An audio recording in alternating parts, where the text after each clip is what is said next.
آپ نے اور میں نے یہ اکثر دیکھا ہے کہ واٹس ایپ گروپس میں جو گروپس ہوتے ہیں، واٹس ایپ میں لوگوں نے جو گروپ بنائے ہوتے ہیں، تو ان گروپس میں جو ہے وہ اکثر لوگ جو ہے آپس میں لڑ پڑتے ہیں، اور لڑنے کی بنیادی وجہ جو ہے وہ اختلاف رائے ہوتا ہے۔ تو یہ بڑا انفارچونیٹ ہے کہ سوشل میڈیا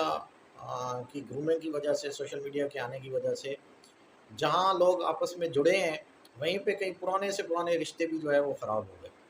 تو یہ ایک فیسلٹی بھی ہے، لیکن اس کے جو ہے وہ بہت سارے نقصانات بھی ہیں۔ خاص طور پہ جو فیملی بائنڈنگ ہے وہ بڑی اس سے متاثر ہوئی ہے، اور جو آپس کے ریلیشنز ہیں ان کے خراب ہونے میں اس نے ایک اہم رول پلے کیا ہے۔ کے طور پہ ہم سب یہ جانتے ہیں کہ میاں بیوی کے اکثر اختلاف رائے اور چھوٹے موٹے لڑائیاں جھگڑے ہوتے رہتے ہیں، اور یہ زندگی کا ایک حصہ ہے، اور یہ ہمیشہ ہوتے رہے ہیں، ہو رہے ہیں اور ہوتے رہیں گے، اور یہ خود ہی ٹھیک بھی ہو جاتے ہیں۔ جو ہمارے آباء و اجداد تھے، یا آج سے 30-40 سال پہلے کے جو لوگ تھے، ہم بھی انہی میں شامل ہیں، تو یہ لڑائی جھگڑے ہوتے تھے، صبح ہوتے تھے شام تک خود ہی سیٹل ہو جاتے تھے۔ لیکن اب کیا ہوتا ہے کہ جیسے ہی کوئی لڑائی جھگڑا شروع ہوا یا کوئی اختلاف رائے ہوا، تو یا تو وہ کوئی بھی فیملی ممبر میں سے کوئی فون کر کے بتا دیتا ہے باقی لوگوں کو، اور یا کہیں سے فون آ جاتا ہے تو خیر خیریت معلوم کرتے ہوئے ان کو بتا دیا جاتا ہے کہ آج یہاں پہ یہ ہوا ہے۔ تو پھر ہوتا کیا ہے کہ شاید گڈ فیتھ میں بھی، اور کچھ لوگ اس کو ایکسپلائٹ بھی کرتے ہیں، تو پھر دوسرے لوگ جو ہے مثال کے طور پہ اگر میاں بیوی کا جھگڑا ہوا ہے اور میاں ڈیوٹی پہ چلا گیا، اور ڈیوٹی مگر اس کو پتہ یاد بھی نہیں رہا کہ آج صبح جھگڑا ہوا تھا، اب بیوی کو فون آ گیا، اگر مثال کے طور پہ اس کی ماں کا آ گیا یا اس کے بھائی کا آ گیا یا کسی بھی فیملی ممبر کا، اور اس کا ڈیفینیٹلی موڈ آف ہوگا، تو کسی نے پوچھ لیا موڈ آف کیوں ہے، کیا ہوا تھا، اس نے ساری پھر ڈیٹیل بتا دینی ہے، اور پھر ادھر سے وہ سیدھا فون چلا جائے گا میاں صاحب جو آفس میں کسی کام میں بزی ہوں گے، پھنسے ہوں گے، یا ہو سکتا ہے اپنے باس کی جو ہے ڈانٹ سن کے بیٹھے ہوئے ہیں۔ اب ان کو فون چلا جائے گا، وہ بھائی تم یہ کیا کرتے ہو یار، تمہیں لاکھ دفعہ پہلے بھی سمجھایا ہے، تم پھر یہ حرکتیں کر رہے ہو، تم بندے کے پتر بن جاؤ، یہ ہو جاؤ، وہ ہو جائے۔ اب اس سے ہوگا کیا، بات بہت چھوٹی سی ہوگی، لیکن میاں جب آئے گا تو اس نے آ کے پھر جھگڑا کرنا، بھائی تم نے فلاں کو کیوں بتایا۔ تو وہ بجائے گڈ فیتھ میں اچھا کام کرنے والوں کا بھی رزلٹ جو ہے وہ بڑا نیگیٹو ہو جاتا ہے، اور وہ چھوٹا سا جھگڑا ایک بڑا جھگڑے کی صورت میں نکل آتا ہے۔ تو ضروری نہیں ہے ایسا ہو،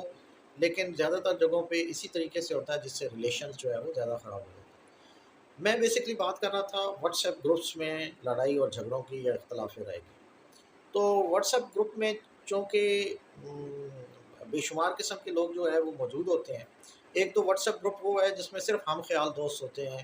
ایک جیسے ہوتے ہیں، آپس میں ہنسی مذاق یہ وہ سب کو پتہ ہوتا ہے ایک ہی، ان میں زیادہ ایشوز نہیں ہیں۔ Issues in what's app group میں زیادہ ہے جہاں پہ ڈفرینٹ ایج اور ڈفرینٹ پروفیشنز کے لوگ موجود ہوتے ہیں، اور وہاں پہ پھر چھوٹا بڑا ہونا اور سینئر جونیئر ہونا، یا ڈفرینٹ پروفیشنز، ڈفرینٹ علاقے سے تعلق رکھنا، ڈفرینٹ ایجوکیشن لیول ہونا، ڈفرینٹ آئی کیو لیول ہونا، ڈفرینٹ نالج کا جو نالج کا ڈفرینٹ ہونا، تو یہ بہت ساری جو ڈفرینسز ہیں یہ مل کے مذہبی ڈفرینس ہونا، تو یہ تمام پولیٹیکل ڈفرینس ہونا، یہ تمام ڈفرینسز وہاں پہ جب آپس میں کہیں پہ کوئی ڈسکشن شروع ہوتی ہے تو وہ اس کا انجام جو ہے وہ لڑائی اور جھگڑے کی صورت میں ہوتا ہے۔ اس کا دیکھیں بہترین حل تو یہ ہے، جو کہ ہمیں ہمارا مذہب بھی سکھاتا ہے، اور اخلاقیات بھی یہ چیز سکھاتی ہے، کہ اگر آپ کو کسی کی بات بری لگی ہے تو آپ اس پہ خاموشی اختیار کر لیں، یا ایک وہ ایموجی ہوتا ہے یوں والا، وہ ایموجی جو ہے اس پہ لگا دیں، اگر کوئی اچھی لگی ہے تو یوں والا لگا دیں، پر اس سے زیادہ آپ نہ دیں۔ اس سے زیادہ اگر آپ اس پہ کمنٹس کرنا شروع کریں گے تو پھر آرگومنٹس در آرگومنٹس، اور اس کے بعد آخر میں لڑائی جھگڑا، اور یا تو پھر آپ گروپ لیفٹ کریں گے خود، یا آپ کو جو ہے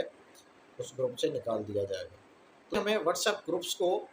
رولز اور اس کی جو ایس او پیز بنی ہوتی ہیں اس کے مطابق استعمال کرنا چاہیے۔ اب دیکھیں یہ گروپ ایڈمن کی ذمہ داری ہے کہ وہ گروپ کو کس طریقے سے ایڈمنسٹریٹ اور ریگولیٹ کرتا ہے۔ ہر گروپ کے لیے آپ کو رولز ریگولیشنز ضرور بنانے چاہیے،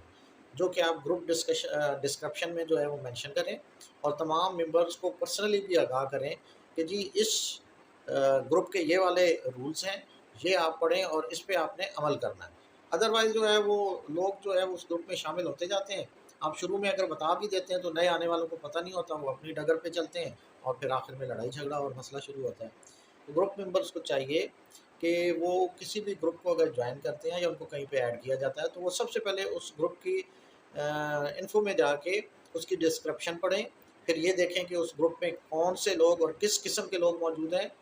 وہ آپ کو سارے اس میں مل جائیں گے۔ اس کے بعد آپ اس گروپ میں کوئی پوسٹ کریں یا کمنٹ کریں یا کوئی جو بھی آپ نے ایکٹیویٹی کرنی ہے وہ کریں۔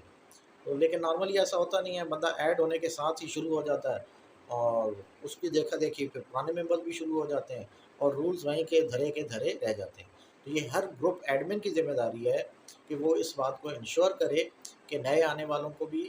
مینشن کرے کہ بھائی یہ رولز ہیں، آپ نے اس گروپ میں ایڈ کیا گیا ہے آپ کو یا آپ شامل ہوئے ہیں تو آپ نے ان چیزوں کی پابندی کرنی ہے۔ تو میرا خیال ہے کہ ایسا کرنے سے کافی حد تک رشتے جو ہے وہ ٹوٹنے سے بچ سکتے ہیں۔